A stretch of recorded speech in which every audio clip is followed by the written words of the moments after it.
안녕하십니까. 포상고 교사 장은길입니다. 저는 대구 지역 일반고 특목고에서 약 20년간 입시 지도와 대입 상담을 해오고 있습니다. 현재는 한국대학교육협의회 전문 대입 상담 교사로도 활동하고 있고요. 오늘 그 경험을 바탕으로 고등학교 입학을 둔 학생과 학부모님들께 성공적인 대입 준비를 위한 방법에 대해서 말씀드리겠습니다. 오늘 강의 제목도요. 고등학교 가는 내 아이 대학은 어떻게 가지로 정했고 두 강의입니다. 첫 번째는 대입 전형 알아보기, 두 번째는 대입 준비와 고교 생활에 대해서 말씀드리겠습니다. 우선 대입 전형이란 말, 어머님 대입 전형이란 말 들어보셨나 모르겠어요. 대입은 대학 입학이고요. 전형은 골라 뽑다입니다. 학생이나 학부모 입장에서는 대학을 가는 거죠. 그렇지만 대학 입장에서는 학생을 선발하는 겁니다. 대학에서 어떻게 학생을 선발하는지 그 방법과 방식을 우리가 안다면 보다 효율적으로 대입 준비를 할 수 있을 것 같습니다. 그래서 1강에서는 먼저 대입 전형에 대해서 말씀을 드릴게요. 자, 그러면 대입 전형은 어떻게 만들어지는 걸까요? 대학마다 나름의 기준을 가지고 그냥 만드는 걸까요?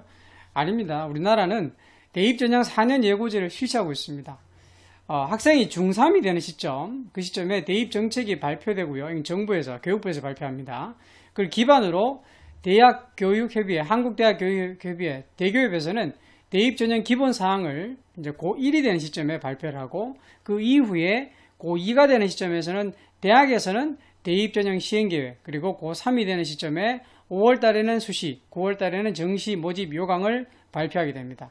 그래서 대학을 가기 위해서는 4년 전부터 어떤 준비가 차근차근 이루어지고 있다. 그렇게 보시면 되겠습니다. 자, 최근 대입에 큰 영향을 준 두 가지 교육부 정책이 있습니다. 2018년 8월에 발표된 대입제도 개편안과 2019년 11월에 발표된 대입 공정성 강화 방안입니다. 이 두 가지 정책 발표에 따라 대입제도는 큰 변화를 사실 겪고 있죠.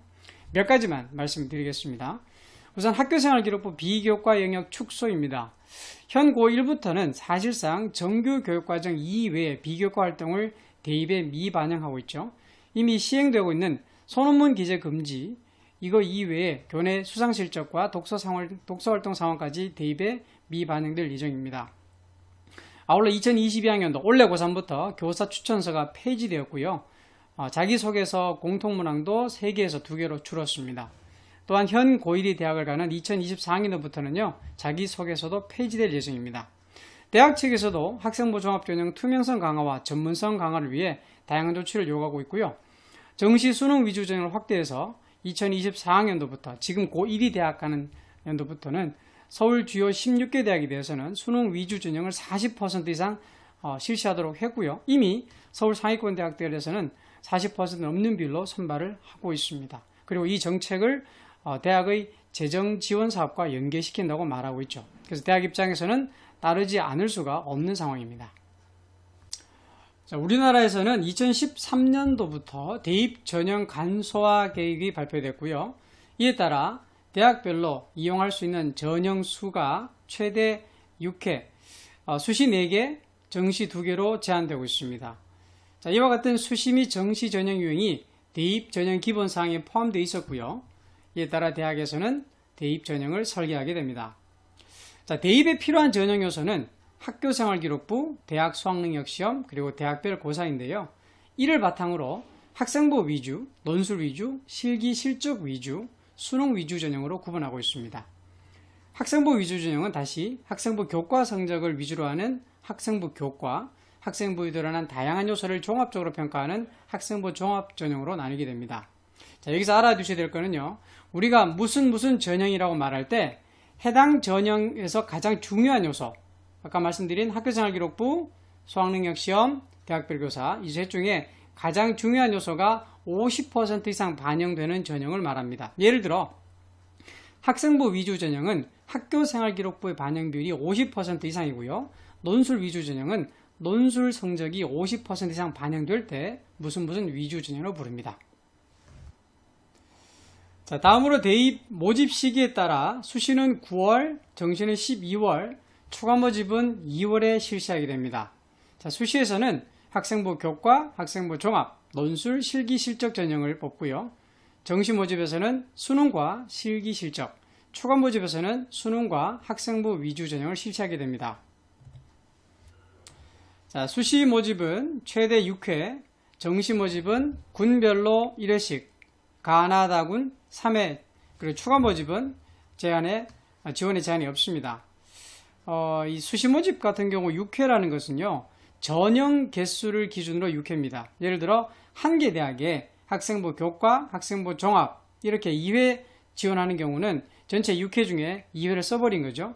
그래서 대학별로 또 수시 지원 가능 횟수가 다르기 때문에 수시 모집 요강을 통해서 꼭 확인하셔야 됩니다.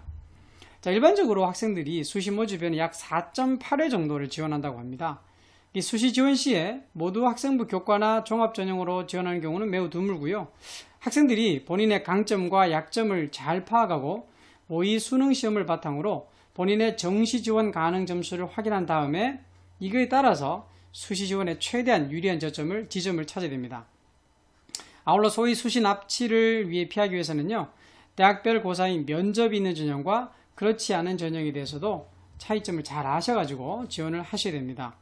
구체적인 지원 전략은 사실 고3 때 직접 지원한 시점에 해도 늦지 않으니까요. 이 고민은 잠시 접어두셔도 될 것 같습니다.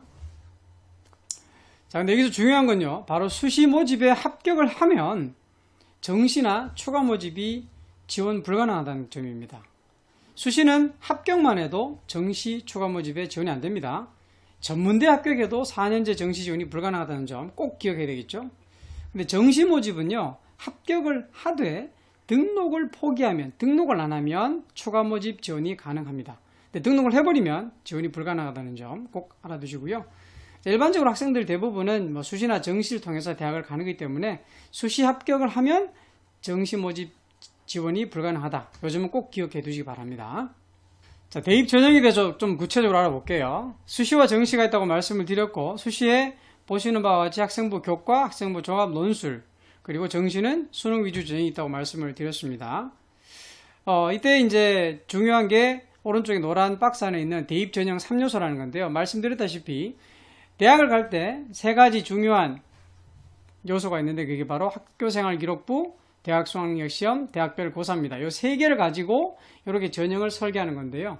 예를 들어 학생부 교과 전형 같은 경우는 교과 성적이 우선시되지만 수능 최장력 기준이라는 조건을 만족시켜야 되고요. 학생부 종합 전형 같은 경우는 교과 성적을 기반으로 하되 다양한 교과 활동, 그리고 일부 대학에서는 수능 최저를 요구하는 것도 있습니다. 논술 전형 같은 경우는 논술 성적이 제일 중요하지만 일부 대학에서는 학생부도 보고 수능 최저도 만족시켜야 됩니다. 정시 수능 전형은 주로 수능 성적을 가지고 이제 지원을 하게 되고 합격 여부가 대학 수학 능력 시험에 따라서 달라지게 되는 것이죠. 자, 2022학년 올 고3들이 대학을 가는 이 시점에 전국적 그리고 수도권 일부 대학을 기준으로 각 전형별로 선발 모집 인원을 한번 비교해 보시면, 자, 왼쪽에 있는 게 이제 전국이고요. 오른쪽으로 갈수록 이제 소위 말하는 상위권 대학으로 가는 겁니다. 전국적으로 보면은 학생부 교과 전형이 제일 많습니다. 그 다음에 이제 종합 전형과 수능 전형이 비슷하고 논술은 좀 적은 편이고요.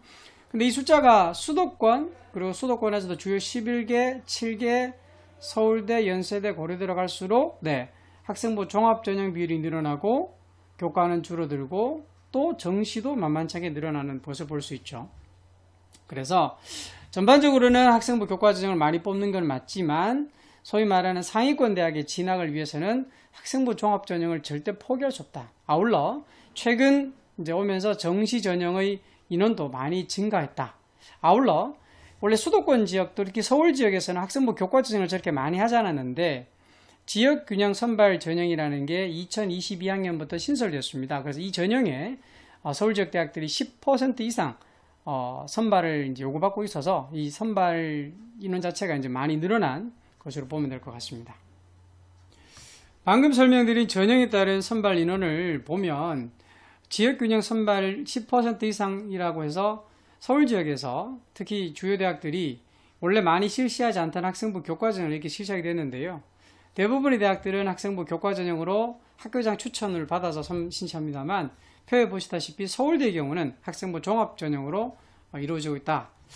표 내용을 다 말씀드리긴 그렇지만 학생부 교과 전형이다 보니까 전형 방법을 보시면 대부분이 학생부 교과 성적을 위주로 선발하는구나.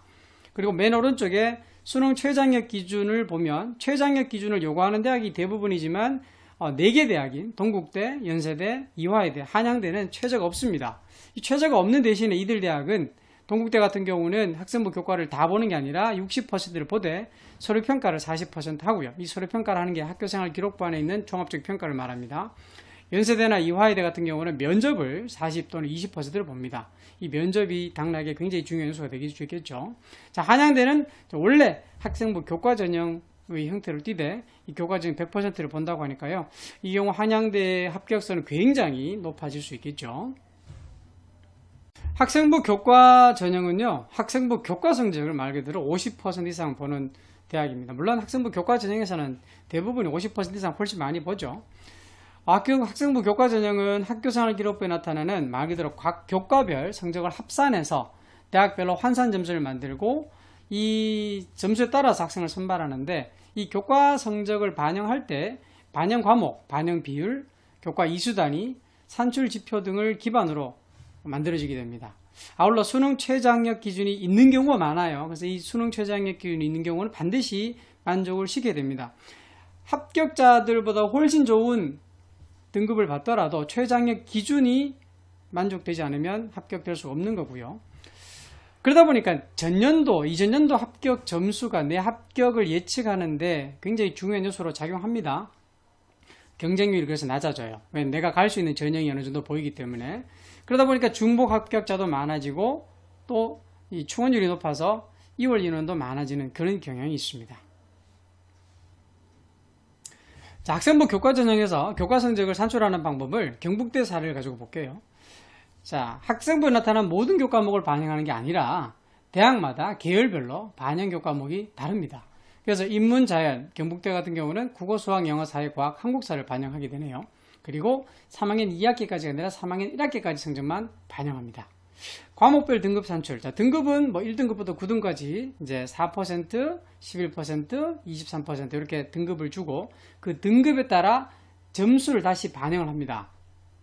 예를 들어 학생부 교과 같은 경우는 의예과를 제외하고는 1등급 받으면 한 과목당 500점, 2등급 받으면 450점 이렇게 점수를 부여하고 오른쪽에 4번 표를 보시면 이렇게 9등급으로 산출되는 공통과 일반 선택 과목 같은 경우는 해당되는 등급 점수 곱하기 단위수를 해서 그 합을 다시 단위수로 나눕니다. 복잡하니까 계산되는 식은 나중에 학교에서 자동으로 계산됩니다만 방법 또는 원리만 아시면 됩니다. 그 다음에 9등급 산출되는 것이 아니라 진로 선택 과목은 3등급으로 이제 단계별로 나오거든요. 이 3등급 되는 것들은 각 등급마다 점수를 A는 25, B는 15, C는 5% 줍니다. 그래서 이거에 산출되는 과목이 이제 전체 중에 제일 잘한 선택 과목 3과목만 해서 산출을 하게 됩니다. 그래서 이런 방법을 통해서 전체에 나오는 점수를 기반으로 순위를 정하게 되는 거죠. 자, 방금 설명드린 교과 성적 이외에도 중요한 요소가 바로 수능 최저학력 기준 그리고 면접입니다. 수능 최저학력 기준의 경우에는 100명의 지원자가 있다고 치면 그 100명이 다 최저학력 기준을 만족 못하겠죠. 자, 예를 들어 표에서 보다시피 GHI 대학이 있는데요. H대학 같은 경우는 자연계열의 충족률이 2020학년도 같은 경우는 얼마죠? 33.4%죠. 100명이 지원한다면 34명 또는 33명 정도만 최저학력 기준을 통과합니다. 나머지 최저를 만족하지 못한 학생들 같은 경우는 아무리 본인의 교과 성적이 좋더라도 아예 지원해서 의미가 없게 되는 거죠. 아울러 면접도 중요합니다. 아래쪽 표는요, 같은 대학에서 학생부 100으로만 선발할 때와 교과 면접을 실시할 때 경쟁률, 충원율, 합격자 평균을 보여주고 있습니다. 학생부 100으로 선발한다는 말은 면접이 없다는 뜻이죠. 면접이 있는 아래쪽에 면접이 있는 전형 같은 경우는 보시면 충원율도 훨씬 떨어지고 경쟁률은 조금 더 올라갑니다. 근데 합격자 평균을 보시면 0.5가 올라가죠. 이 말은 교과 성적이 좀 떨어지더라도 면접을 잘 봐서 면접을 통해서 합격하는 학생들이 있다는 거고 그만큼 면접이 있는 전형은 면접 준비가 중요한 요소가 될 수 있습니다. 그리고 이제 학생부 교과 전형의 중요한 요소가 바로 이 지역 인재 전형인데요. 2022학년도에 학생부 교과 지역 인재 모집 인원을 보시면 지역별로 이들 대학에서는 그 지역의 고등학교를 졸업한 학생들을 대상으로 별도로 전형을 설계하고 있습니다. 대구 지역도 경북대 같은 경우는 인문자연 같은 경우 학생부 100%로 이 323명을 모집했고요. 의예과 같은 경우는 또 한 10명 정도는 면접이 있는 전형을 포함해서 선발을 하고 있습니다. 물론 이런 지역 인재성 전형 같은 경우는 대부분이 수능 최저학력 기준을 다 요구하고 있습니다. 자, 그럼 학생부 교과 전형 준비를 어떻게 하면 좋을지 한번 정리해 볼게요. 보시다시피 학생부 교과 성적은 기본입니다. 학생부 교과 성적이 좋은 학생이 합격한 게 우선이고요. 그런데 이게 기본 조건은 맞지만 수능 최저학력 기준이 있다면 최저학력 기준은 말 그대로 최저학력 기준이다 보니까 이걸 통과해야만 합격할 수 있습니다. 이후에 학생부 교과 전형을 지원하는 친구들은 최저학력 기준 통과 여부를 꼭 확인을 하는 게 필요하고요. 그에 따라서 수능 준비도 해야 될 것 같습니다. 대학에 따라 교과 성적 반영하는 법이 조금 다를 수 있습니다. 우리가 금방 예시로 본 건 경북대의 예시지만 다른 대학도 달라질 수 있거든요. 근데 이게 학생 또는 학부모님이 직접 대학별로 계산을 다 해본다 뭐 그렇게 하셔도 되지만 그러실 필요가 없는 것이 3학년 때 실제 수시 지원할 때 담임 선생님 또는 학교에서 사용하는 프로그램을 보면 대학별로 교과 성적을 다 환산해서 해줍니다. 그래서 그걸 굳이 미리 계산해 볼 필요는 없고요. 우선 열심히 공부를 하면 되고, 아울러 이제 지원을 하실 때는 해당 연도 전년도에 대학별 전형 결과를 꼭 확인하십시오. 이 학생부 교과 전형은 정량적인 수치가 반영되는 전형입니다. 그 말은 이전 연도와 전전 연도의 합격 결과가 올해 내가 지원하는 합격에 영향을 굉장히 많이 주기 때문에 이 전년도 입시 결과를 꼭 확인하시고 목표 대학을 설정하시는 게 필요할 것 같습니다. 자, 다음으로 학생부 종합 전형입니다. 학생부 종합 전형은 학생의 교과 성적만으로는 나타낼 수 없는 학교생활 기록부에 드러나는 다양한 모습을 종합적, 정성적으로 평가하는데요. 왼쪽에 보시는 그림은 경기도의 대화고에 근무하시는 최승우 선생님께서 지난번 대교협 상담교사 때 사용하신 그림인데요. 학생부 종합 전형을 참 집약적으로 나타내는 그림이라고 봤습니다. 학교생활 기록부라고 하는 것이 있을 때 왼쪽과 같은 그림과 오른쪽과 같은 그림 비교한번 보십시오. 자, 왼쪽은 학교생활 기록부에 나타난 다양한 모습은 있지만 이 학생이 어떤 학생인지 잘 드러나지 않죠. 근데 오른쪽 그림은 마찬가지로 다양한 모습은 있지만 전체적인 모습, 윤곽이 딱 드러납니다. 결국 입학 사정관들이 학교생활 기록부를 대할 때 오른쪽과 같은 모습의 학생을 더 잘 파악하고 선발할 수가 있을 것 같습니다. 네, 학생부 종합전형 평가 서류 한번 알아볼게요. 자, 2021 이미 지나갔습니다. 추천서가 있었습니다. 근데 올 고3 그리고 고2, 현 고2, 고3은 추천서가 없어지고 학생부가 자기소개서만으로 평가되고요. 지금 고1부터 그래서 지금 이 방송을 보시는 중학교 학부모님들은 자기소개서에 대한 생각도 전혀 하실 필요가 없습니다. 이제는 학교생활 기록부만을 가지고 평가를 하게 됩니다. 자, 학생부 종합전형의 특징 몇 가지만 살펴보겠습니다. 말씀드린 대로 이제 2024학년부터는 학교생활 기록부만 들어갑니다. 자기소개서, 추천서 들어가지 않습니다. 근데 이 평가가요, 또 여러 사람이 여러 단계를 거치는 평가입니다. 그렇죠? 그러니까 학교생활 기록부라고 하는 서류를 평가할 때 한 사람만 평가한다면 공정성, 신뢰성에 문제가 생길 수 있기 때문에 대학마다 최소 2인 이상으로 구성된 평가단이 여러 단계를 거쳐서 평가를 하게 됩니다. 그리고 학교생활 충실도를 학생부와 그리고 면접을 통해서 평가를 하는 전형도 있습니다. 물론 면접이 없는 전형도 있지만 면접이 있는 전형의 경우는 이 면접 내용이 굉장히 중요한 요소가 될 수가 있다는 점 꼭 생각해야 될 것 같습니다. 서울주요대학의 학생부 종합전형 선발 방식을 한번 살펴보겠습니다. 아무래도 이쪽 대학들이 학생부 종합전형을 통해서 많은 학생을 선발하기 때문에 확인이 필요한 것 같아서요. 우선 면접을 실시하는 대학과 그렇지 않은 대학이 있습니다. 그리고 단계별 전형, 다시 말해 1단계, 2단계를 선발을 하는 대학이 있고 아니면 합쳐서 일괄로 선발하는 대학이 있고요. 그 다음에 수능 최저학력 기준을 요구하는 대학이 있고 그렇지 않은 대학이 있습니다. 관로안에 보시면 무슨 전형이라는 이름이 그 대학에서 실시하는 학생부 종합 전형의 이름이 그렇게 실시됩니다. 자, 서울대 같으면 지역 균형 같은 경우는 일괄 합산으로 하죠. 서류와 면접을 함께 서류 70, 면접 30으로 반영합니다. 반면에 같은 서울대라도 단계별 전형의 경우는 1단계에서 서울대 일반 전형은 1단계에서 서류만 가지고 2배수를 선발하고 2단계에 가면 1단계 점수와 면접을 합쳐서 50대 50 합쳐서 선발하게 됩니다. 서울대 일반 전형은 수능 최저학력 기준이 없죠. 이 점을 잘 보시고요. 아울러 면접을 실시하지 않는 서강대, 성균관대, 숙명여대, 중앙대, 외대, 한양대, 홍익대 같은 경우는 최저학력 기준도 없습니다. 정말 서류를 꼼꼼하게 봐야 되겠죠. 말씀드린 전형 중에 면접이 있는 단계별 전형의 경우에 대학별 1단계 및 면접 반영 비율을 좀 보여드릴게요. 이건 2023학년도 기준입니다. 그래서 노란색으로 음영이 된 부분은 학생부 종합전형이 있지만 수능 최저학력 기준이 있는 전형입니다. 서울대 지적균형 선발과 연세대 활동우 수형, 국제형, 그리고 고려대 학업우 수형 같은 경우는 수능 최저를 반영하고 있고요. 각 단계별로 1단계 점수를 통해서 선발한 다음에 2단계에서 1단계 70 또는 60, 면접 30 또는 40 반영을 하고 있습니다. 자, 일괄 합살 전형입니다. 이쪽은 이제 면접이 없고요. 처음에 서류를 다 제출하면 그 서류를 기반으로 선발을 하는 겁니다. 마찬가지로 노란색으로 된 이화여대 미래인재와 홍익대 학교생활우수자는 수능 최저학력 기준을 반영하고 있습니다. 그러니까 2023학년도니까요. 그러니까 서류란 말은 여기 아마 자기소개서가 포함되는 것 같아요. 근데 이제 지금 이 영상을 보시는 중학교 학부모님들께서는 나중엔 이게 학생부만으로 다 선발 되겠습니다. 참고하십시오. 앞서 말씀드린 대입 정책에 따라서 이 대입에 사용되는 학교생활기록부 기재 개선이 바뀌었다고 말씀드렸죠. 이 표는 잠시 멈춤해서 한번 보셔도 좋고요. 해당될 수 있는 게 제일 오른쪽에 있는 2024 대입 이 부분이 될 것 같습니다. 학생부에 기재할 수 있는 항목과 글자 수가 이제 변화가 있는데요. 우선 서술형 기재 항목은 학생부에서는 세 가지로 나눌 수 있습니다. 왼쪽에 구분을 보시면 교과활동, 종합의견, 비교과 영역으로 되어 있는데요. 이 중에 각 항목별로 최대 글자 수는 이미 2019학년도에 바뀌었습니다. 그래서 글자 수는 이제 지금 고등학생과는 별 차이가 없어요. 그래서 교과활동에서는 과목별 세부능력 특기사항은 500자, 종합의견도 연간 500자, 자율활동, 동아리활동 각 연간 500자, 진로활동은 연간 700자가 이제 기재될 수가 있고요. 주목할 부분이 바로 붉은색으로 표시된 부분이겠죠.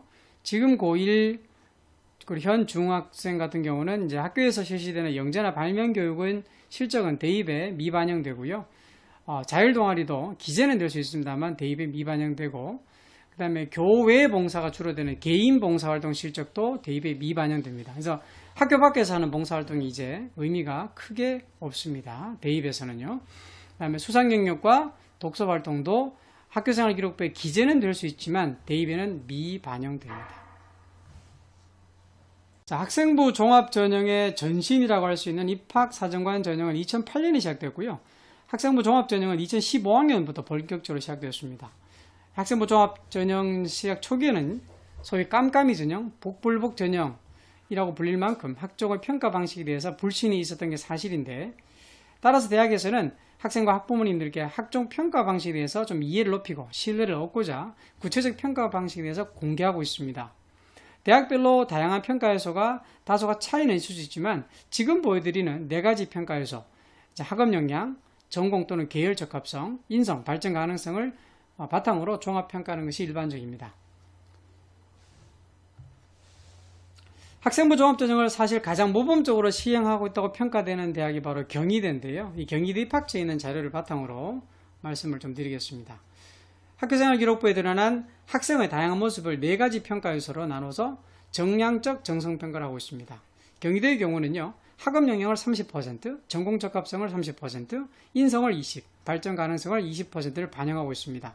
그리고 각 영역별로 그 영역을 평가할 때 탁월, 우수, 양호, 보통, 미흡, 미달 이렇게 구분하고 배점을 30점 또는 20점부터 부여하고 있습니다. 예를 들어 학업 역량에서 탁월을 받으면 30점, 우수를 받으면 27점이 되겠죠. 따라서 총점을 기준으로 최대 100점에서 50점까지 구간에서 점수가 부여되고 입학사정관에 따라서 1점 정도를 가감할 수 있다고 합니다. 네, 평가 요소 중에서 학업 역량을 먼저 한번 살펴볼게요. 말 그대로 학업을 충실히 할 수 있는 능력입니다. 이건 이제 학생부에 나타난 교과 성적, 물론 중요합니다. 근데 교과 성적만으로 평가하는 것이 아니라 학생의 학업 성취도, 그리고 교과 탐구 생활, 수업 중 참여도 또는 동아리 활동 등에서 드러나는 학업 태도나 의지, 탐구 능력도 함께 평가합니다. 좀 더 구체적으로 살펴볼게요. 학업 역량 부분은 말씀드린 평가 항목인 학업 성취도, 태도와 의지, 탐구활동을 기반으로 보다 더 세부 내용 이렇게 제시되고 있습니다.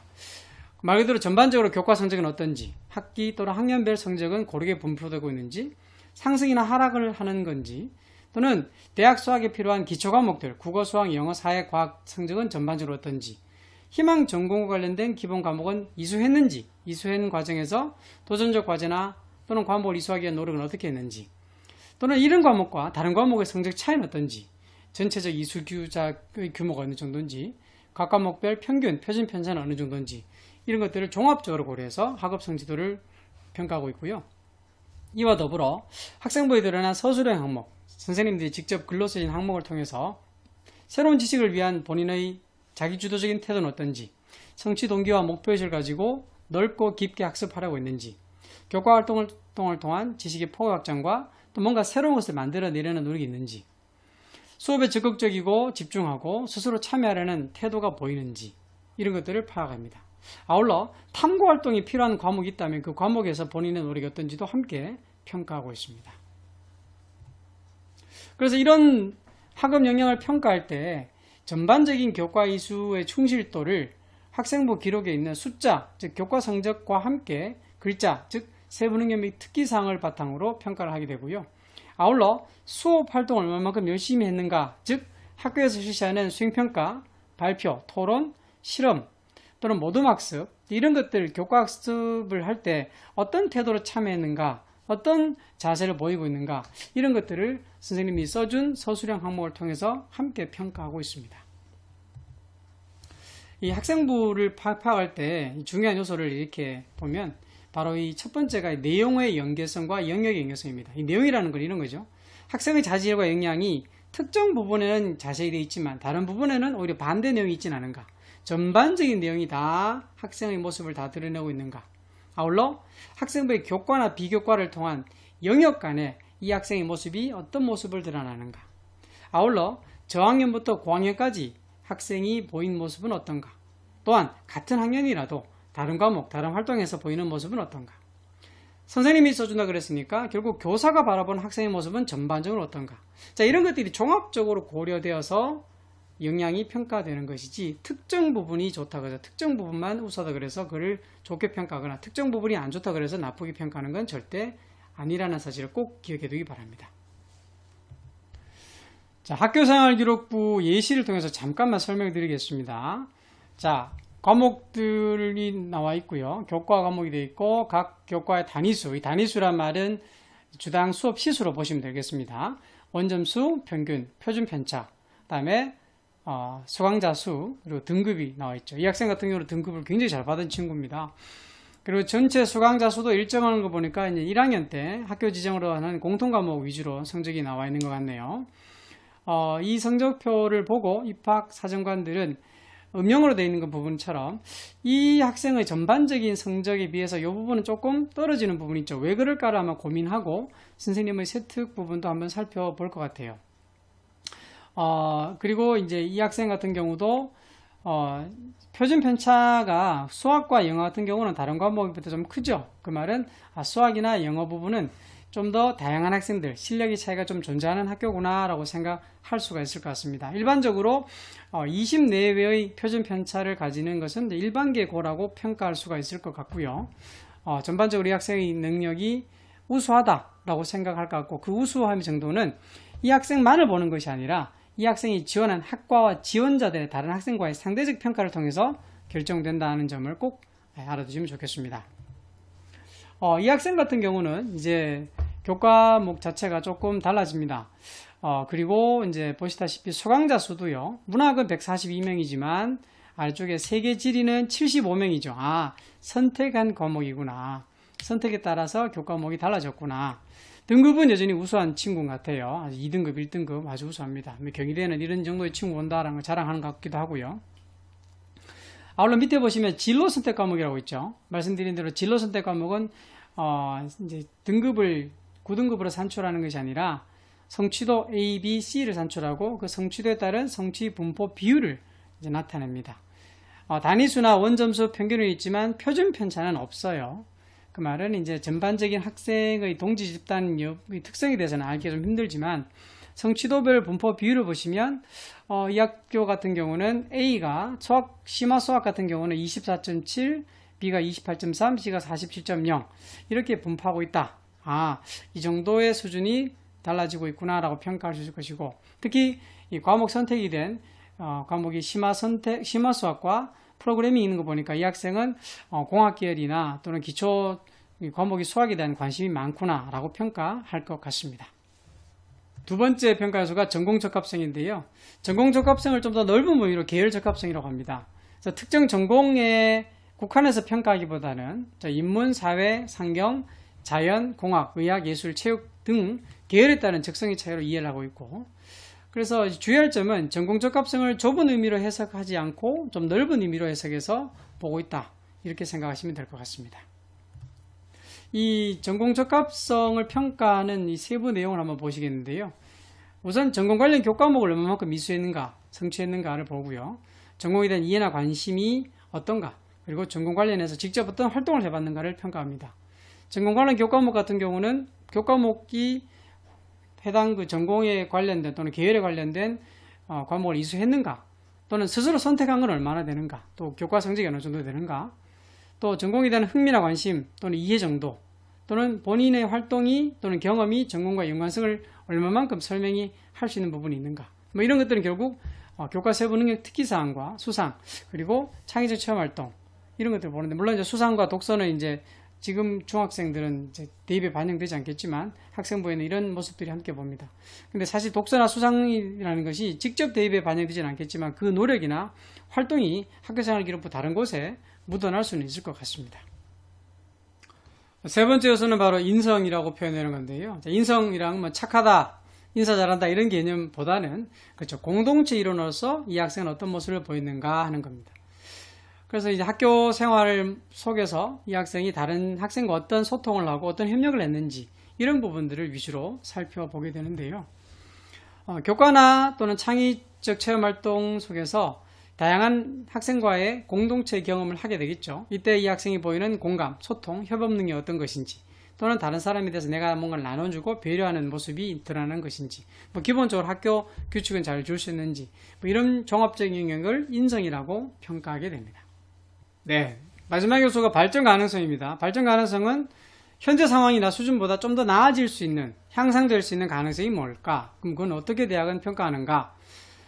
발전 가능성 요소는 크게 자기주도성, 경험의 다양성, 리더십, 창의적 문제 해결력이라고 평가 항목을 정해두고요. 오른쪽에 보시는 다양한 영역에서 봅니다. 주로 전공과 직접적인 관련은 없지만 학생이 보여주는 다양한 모습들, 이런 모습들이 발전 가능성에서 좋은 평가를 받을 수 있을 겁니다. 예를 들어 자연계열을 지원하는 친구인데 교내 모의 유엔 대회에서 본인 특정 국가의 대사 역할을 맡아서 특정 국가의 이해나 또는 뭐 중요한 부분들에 대해서 잘 필요한 부분, 그 과정에서 자료를 조사하고 준비하고 발표하는 능력들, 지원 전공과는 직접 관련은 없지만 본인이 그 학생이 보이는 자기 주도성이나 경험의 다양성 등에서 좋은 평가를 받을 수 있을 것 같아요.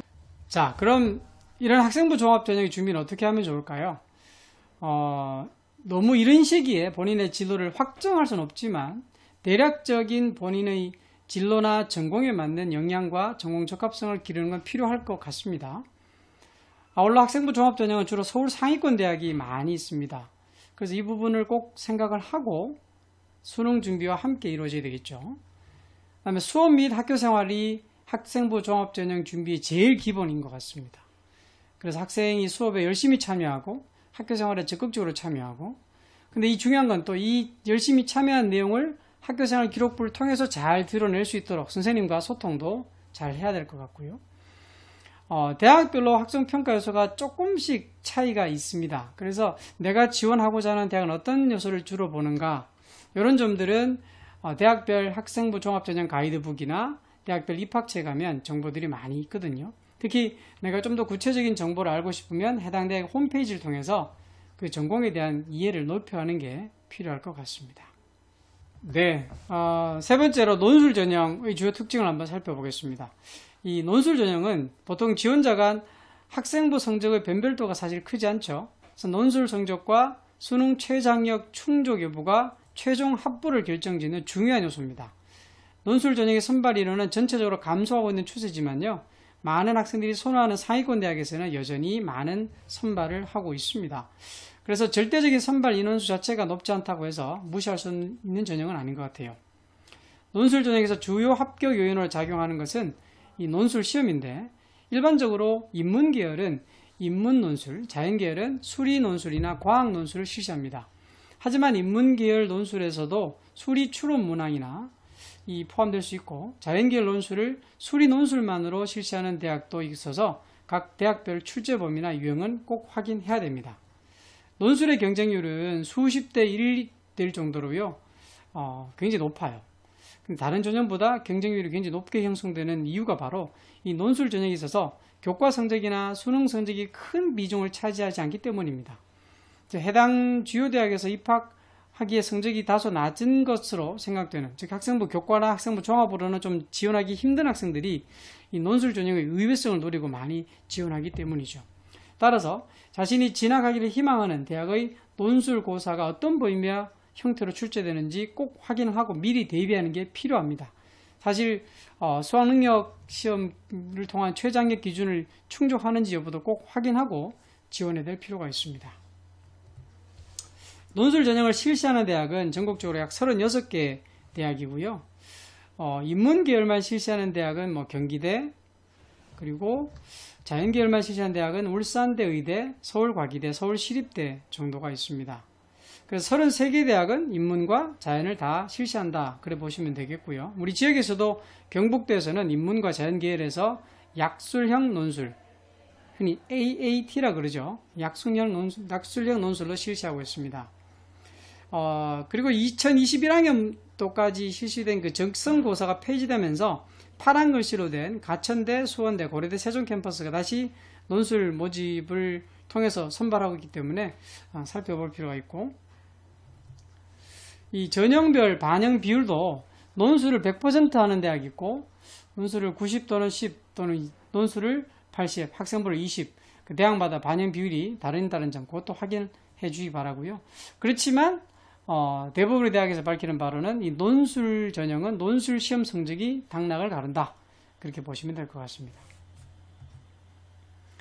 아울러 수능 최저 지역 여부도 이제 화면을 한번 정지시키고 한번 훑어보시면 되겠습니다. 우리 경북대 같은 경우도 이제 수능 최저를 적용합니다. 요즘 꼭 확인하시고요. 네, 그래서 논술 전형 준비는 어떻게 할까? 말씀드린 대로 수능 최장력 기준을 만족시켜야 됩니다. 이 부분이 우선 1순위가 될 것 같고요. 해당 대학의 논술 유형과 출제 경향도 파악을 하셔야 될 것 같고요. 요거는 이제 해당 대학의 홈페이지 가면 논술 가이드북 또는 해당 대학마다 이제 모의 논술을 실시하고 거기에 대한 피드백으로 첨삭까지 하는 대학도 있습니다. 확인해 볼 필요가 있고, 또 아울러 이 수능과 병행해야 되기 때문에 시기적 학습 전략을 잘 세워서 지원해야 될 것 같습니다. 자, 정시 수능 위주 전형 같은 경우는 수능 성적을 기반으로 하는 전형입니다. 물론 학생부 교과 성적이 일부 반영되기도 하지만 그 영향은 사실 크지 않다고 볼 수 있죠. 전반적으로 모집 인원이 상위권 대학을 기준으로 좀 증가 추세에 있고요. 말씀드린 대로 서울 수도권 상위대학 같은 경우는 2022학년도 대입부로 봐도 모집 인원이 거의 40%를 육박하고 있습니다. 자료화면에서 보신 바와 같이 2023학년도 입시에서도 서울 16개 주요 대학들은 이미 40% 이상을 선발하고 있습니다.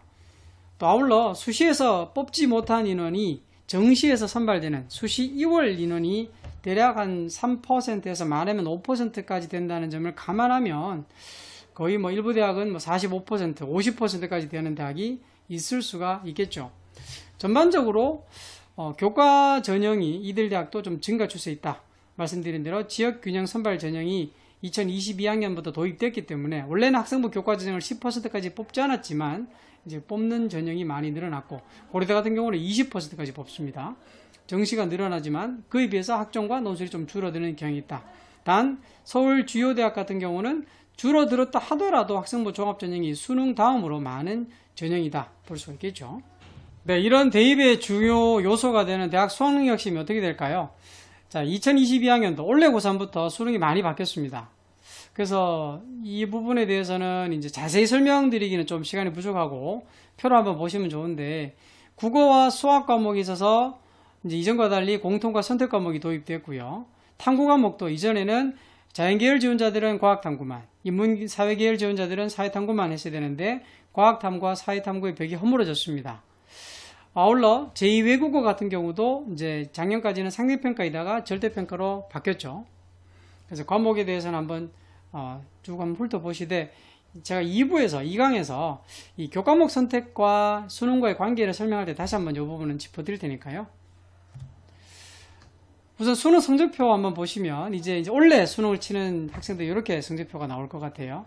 지금 중학생 같은 경우도 이 성적표에서 크게 달라질 것 같지는 않습니다.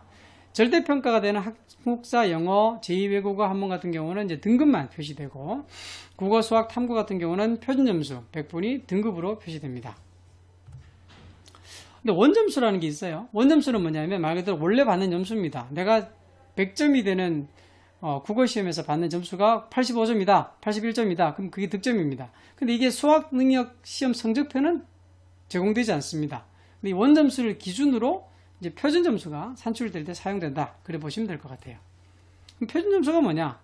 이 표준점수가 영역이나 과목 간의 난이도 차에 따른 원점수를 변환한 점수가 표준점수다. 이 표준점수는 쉽게 말해서 특정 과목의 유불리, 난이도에 따른 유불리를 없애고 상대적인 그 위치를 선점해주기 위해서 만들어진 보정된 상대적인 점수다. 만드는 방식은 평균에다가, 즉 특정 과목의 평균에다가 이 지점수로 하는 것을 계산해서 표준편차로 곱하는 건데, 이 과정은 좀 복잡하니까요. 조금 나중에 구체적으로 알아보시면 좋겠고, 표준점수라는 상대평가를 위한 표준점수가 있구나 정도만 아시면 좋겠습니다. 근데 이게 수학과 국어 과목이 원래 선택 과목으로 이제 나오다 보니까 이 공통 과목에 대한 선택 과목의 조정 점수를 산출하는 걸 많이 궁금해 하십니다. 국어 같으면 독서와 문학이 공통이고, 수학 같으면 수원과 수투가 이제 공통입니다. 그럼 국어는 화법과 작문, 언어와 매체라는 선택 과목을 선택해야 되고, 수학은 확률과 통계, 미적분, 기하를 중에 하나를 선택해야 되는데요. 이 국어든 수학이든 선택 과목이 어려우면 선택 과목 점수의 어려움을 극복하기 위해서 뭔가 필요한 점수를 보정해 준 게 이 조정 원점수라는 겁니다. 그래서 보시다시피 이 표가 있는데, 이 표를 설명드리는 게 좀 시간이 걸릴 것 같고, 핵심은 내가 받은 공통 점수의 성적이, 그 평균이, 내가 받은 공통 점수의 평균이 내 선택 과목에 보정되어서 들어간다. 이렇게 생각을 우선 해주시고 넘어가시면 좋을 것 같습니다.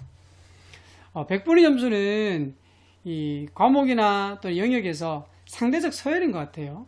그래서 전체 지원자를 100%로 보고 그 100% 중에서 내가 차지하는 위치가 어딘가를 설명하는 건데, 넘어갔네요. 이제 요 퍼센트에 대해서는 이제 나중에 다시 한번 얘기할게요. 그 등급은 뭐냐면 표준 점수를 근거로 해서 수험생을 이제 9등급으로, 마치 우리 내신 9등급 나누듯이 등급을 나누는데, 이 9등급 점수가 수능 최장력 기준 산출의 근거가 된다. 그렇게 보시면 될 것 같고요. 이제 전체적으로 이제 말씀드린 대로 영어나 한국사 또는 제2외국어 같은 경우는 이제 절대평가 점수니까 이 상대평가 점수인 아까 국어나 수학이나 탐구와 달리 본인이 받은 점수에 따라 등급이 나옵니다. 그래서 이 학생들이 수능 최장력 기준을 설정할 때 이 국어나 수학에 비해서 영어가 등급 점수가 받기가 좀 더 수월할 수 있겠죠. 상대평가가 아니니까. 근데 이제 원래 지금 고3들이 치는 6월 모의평가, 9월 모의평가에서는 수능 영어 영역이 상당히 어렵게 나와서 상대평가와 별반 다르지 않는 모습을 보이기도 합니다. 그래서 무조건 절대평가가 쉽다 이렇게 보기는 좀 힘들 것 같습니다. 대학 수학능력 시험 점수에 대해서는 제가 좀 짧게 설명을 드렸습니다. 그 부분까지 제가 설명을 다 하기에는 우리 시간이 너무 많이 걸려서 그렇고요. 그 부분은 다음 기회에 한번 설명을 드리고, 근데 만약에 이렇게 정시 수능 위주 전형이 상위권 대학을 위주로 많이 늘어난다고 말씀드렸잖아요. 40%가 이미 늘어나거든요. 그럼 40% 늘어나니까 제일 많은 전형이니까 내가 이제 수능에 올인하면 되겠네라고 생각하실 수 있잖아요. 그죠? 근데 여기 이제 국회의원이 이제 요구해서 대학별로 이제 16개 대학이 요구했는데 4개 대학은 제출하지 않고 12개 대학에 졸업생이 이 전형에 얼마만큼 수능 전형에 이제 합격했는가를 보여주는 비율인데, 2016년에서 2020년 갈수록 재수생의, 저는 졸업생의 비율이 높아지고 있죠. 예를 들어 건국대 같은 경우도 54에서 58, 맨 2020년 73입니다. 아마 이 표현은 나타나지 않았지만 2021학년도의 졸업생의 정시 전형의 합격 비율이 더 높아졌으면 높아졌을지 낮아지지는 않을 것 같아요. 결국 재학생보다는 졸업생이 아무래도 한 번 더 과목을 치는 경우도 있고, 또 일반적으로 졸업생이 치는 경우는 대학에 합격하지 못한 친구도 있지만 합격하더라도 좀 더 좋은 대학에 가려고 하는, 그래서 이미 어느 정도 성적이 되는 친구들이 치다 보니까 아무래도 졸업생들이 좀 정시 전형에 합격하는 비율이 높아지고 있다. 결국 재학생의 경우는, 즉 고등학교를 시작하는 이 중학생의 입장에서는 학교 생활을 충실히 해서 수시 전형으로 합격하는 것을 목표로 삼고, 수시 전형에도 이제 수능이 중요하기 때문에 함께 공부하되 수시 전형의 합격으로 목표 삼고 준비하는 게 맞지 않을까. 그럼 그 수시 전형 준비를 위한 학교 생활은 어떻게 될지 제가 2강에서 살펴보도록 하겠습니다. 감사합니다.